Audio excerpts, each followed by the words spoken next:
परिरक्षमा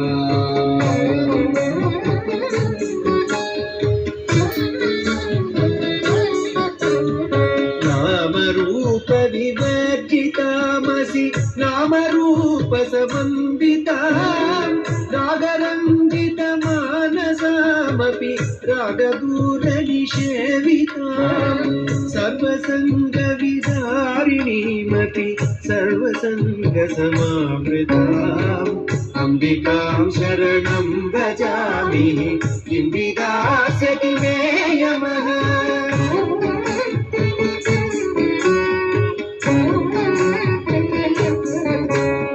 सर्वकारणकारणायित शक्तिरूपि विभासिनी सर्वभूतहृदन्तराल विचारिणीमविकारिणी।